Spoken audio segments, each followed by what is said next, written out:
Avec l'appui financier de l'Union européenne et à travers son programme Énergie, la Commission de l'océan Indien, la COI, soutient diverses initiatives exemplaires et reproductibles conduisant au développement des énergies renouvelables et de l'efficacité énergétique sur les territoires de ses États membres. Dans les archipels des Comores et des Seychelles, sur les îles de Madagascar, de Maurice et de la Réunion, à partir d'une vision partagée de la transition énergétique, diverses activités sont organisées et financées depuis 2014 avec plusieurs objectifs qui ne peuvent être atteints sans la mutualisation de toutes les énergies, ce qui est la raison d'être de la COI.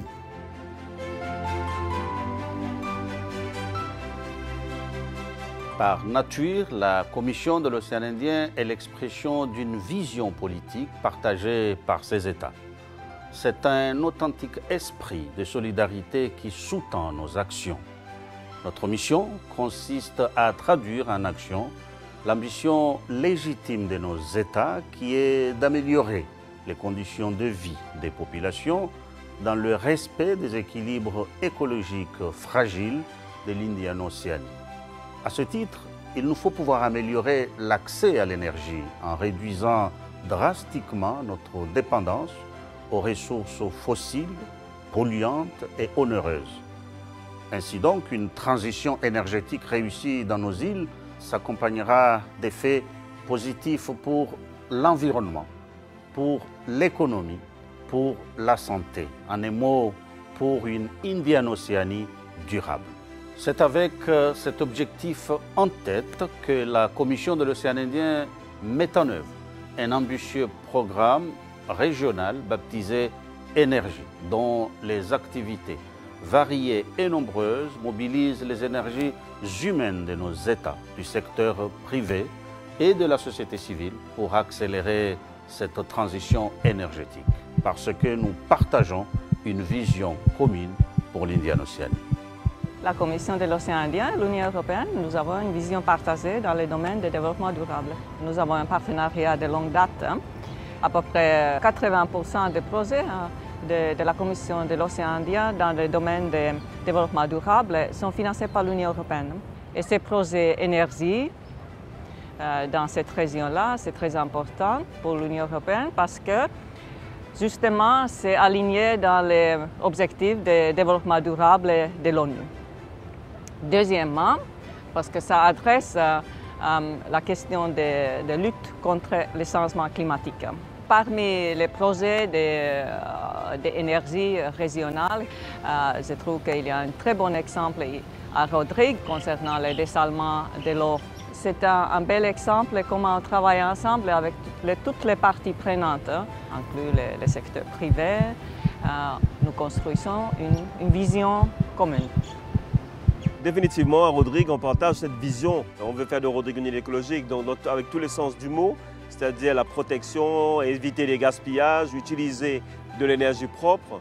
L'accès à l'eau, c'est vraiment important. La population augmente, la façon dont les gens utilisent l'eau. Depuis quelques années, ça ne pleut pas beaucoup. Du coup, on a trouvé qu'il manque de l'eau. Et là, cette unité de dessalement, ça montre un peu ce qu'on veut, c'est-à-dire vers 2030, utiliser l'énergie verte à Rodrigue à 100%. Les Rodriguais, ils sont fiers des initiatives prises à Rodrigue et ils veulent partager cette vision de développement durable avec nos amis du monde entier. Il est très important que la Commission de l'océan Indien mobilise toutes les énergies. Nous sommes bien sûr très heureux de partager avec les autres acteurs de la transition énergétique cette vision. Cette unité de dessalement qu'on appelle Osmosun produit 80 mètres cubes d'eau strictement solaire avec la possibilité progressivement de monter jusqu'à 300 mètres cubes jour d'eau potable.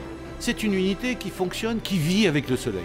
C'est-à-dire qu'au matin, quand le soleil apparaît, elle va démarrer toute seule, elle va monter en puissance et le soir, elle va s'arrêter. Il faut bien sûr une présence, c'est du personnel rodriguais, assisté pendant 1 an par notre chef de projet qui va progressivement apprendre toutes les interventions, mais ce matériel est conçu pour ce type de collectivité isolée.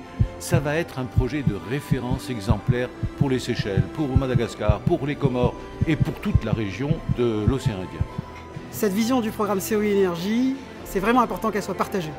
Tout comme les institutions publiques et la société civile, les entreprises sont au cœur de la transition énergétique dans notre région. Tout d'abord parce que les entreprises sont consommateurs d'énergie fossile et aussi parce que les entreprises sont les prestataires de services, les fournisseurs de solutions en matière d'économie d'énergie et d'énergie renouvelable.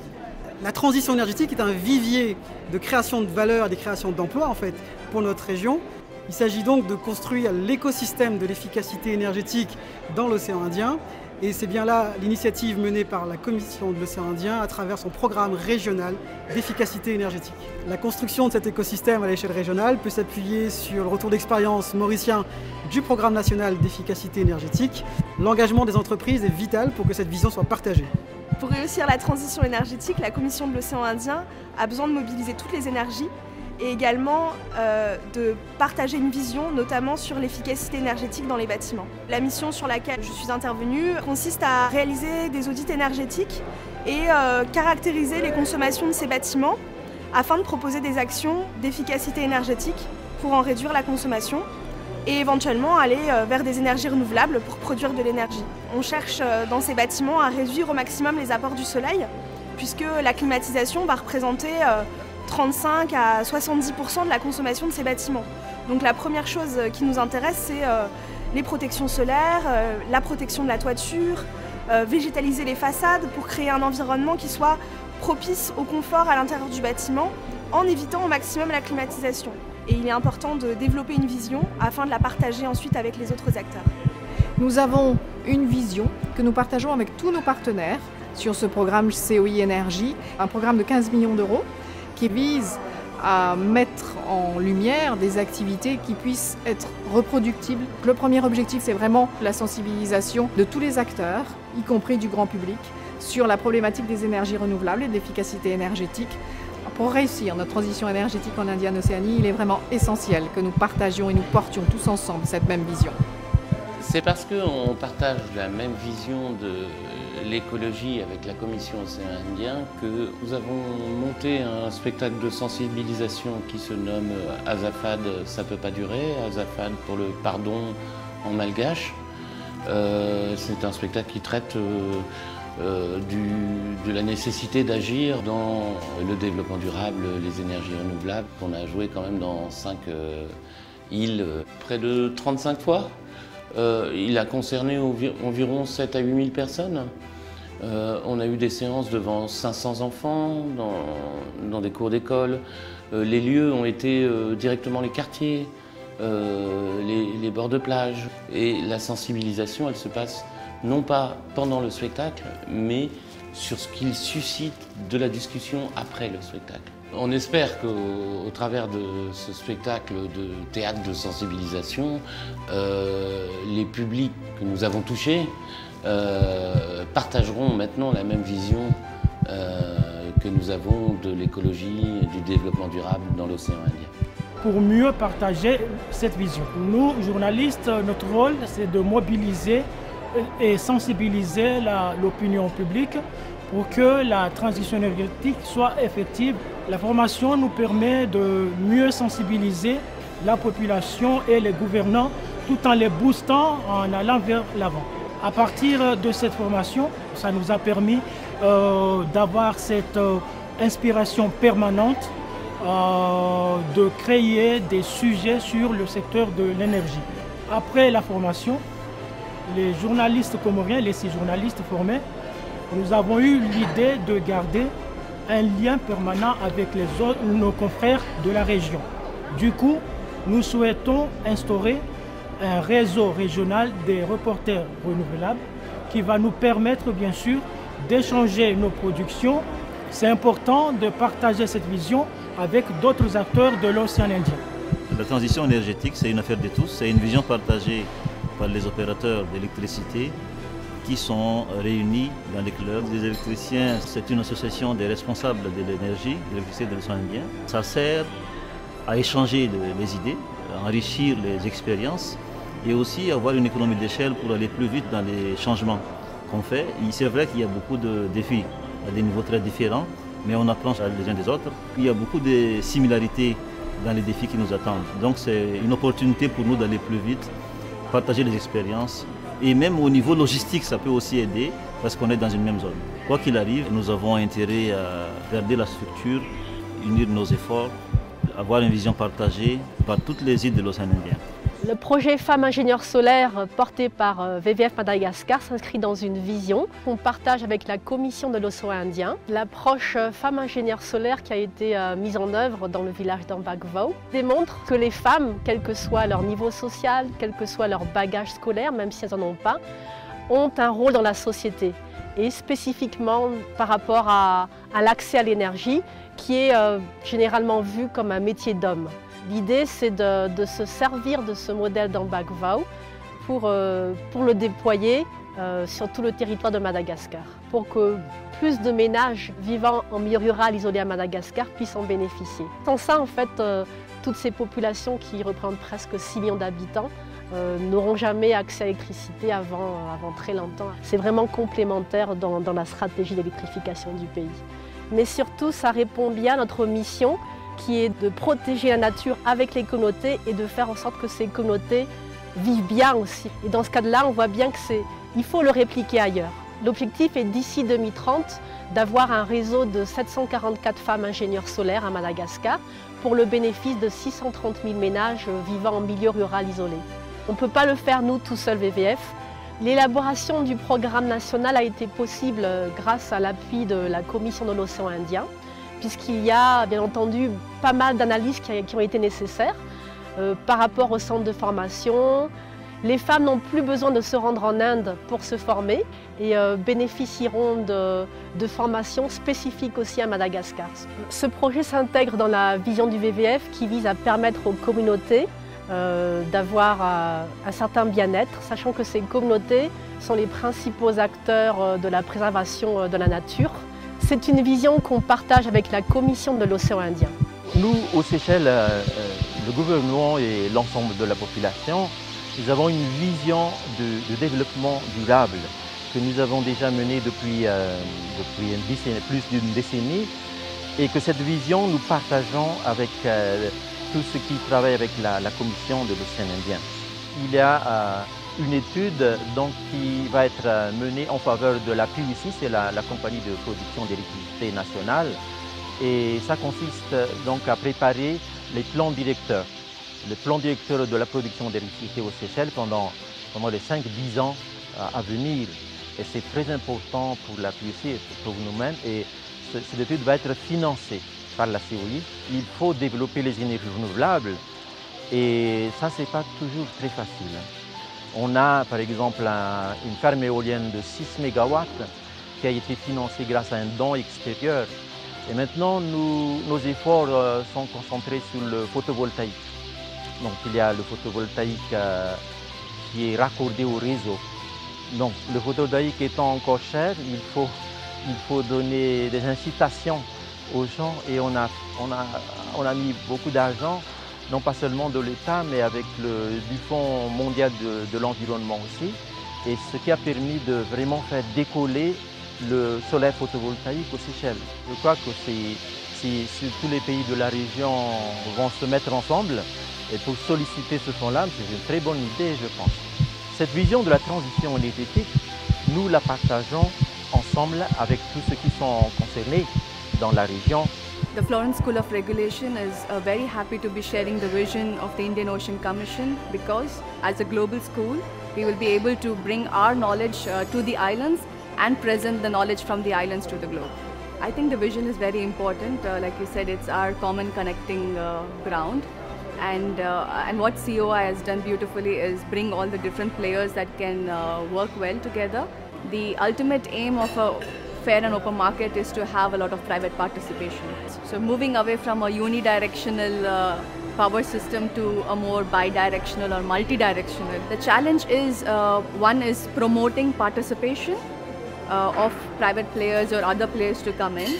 But that's only one side of the coin. The other side is how you integrate all these players into your electric power system, which is, I think, one of the biggest challenges.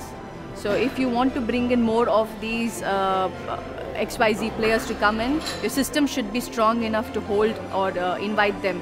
So for that, you need to be able to invest and reinforce your infrastructure So that requires a lot of capital costs. So where will the money come from and how will they do it is one of the biggest challenges. Second is the technical challenge itself, because renewable is so intermittent in nature. It's not predictable like the other conventional systems. So it makes it all the more challenging because the island systems are small, so a disruption could really affect the whole grid. So I think the utilities at this point in these islands are trying to counter this problem. I think they are making headway by introducing grid codes which standardizes these processes. So going forward, there is a clear rule book that people follow. I think in this journey in the world energy transition, it is important that every stakeholder is on the table and shares this common vision.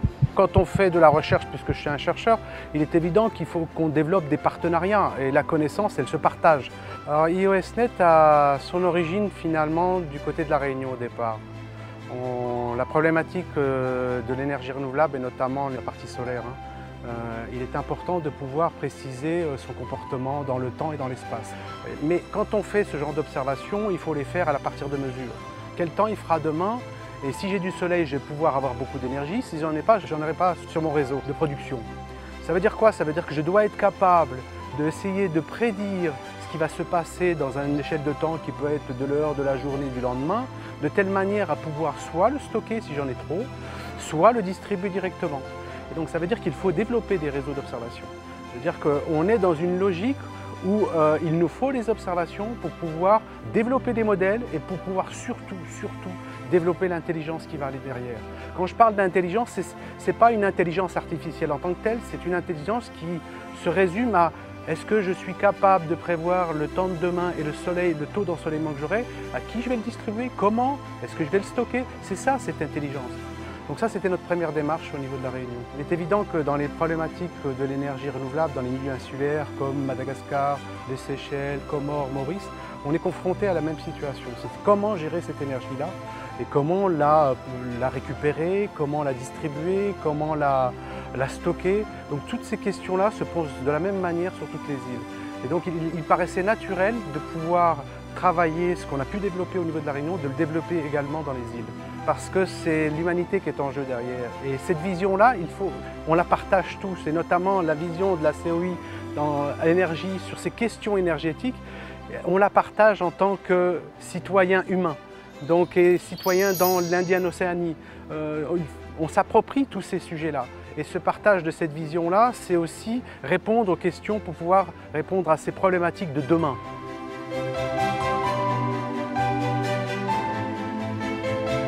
Pour ne pas compromettre l'avenir de générations futures, pour préserver une nature magnifique qui attire des visiteurs du monde entier, afin de conserver cette biodiversité, véritable trésor de la nature pour l'humanité, bref, pour le développement durable des territoires de l'océan Indien, les États membres de la COI devront effectivement réussir leur transition énergétique.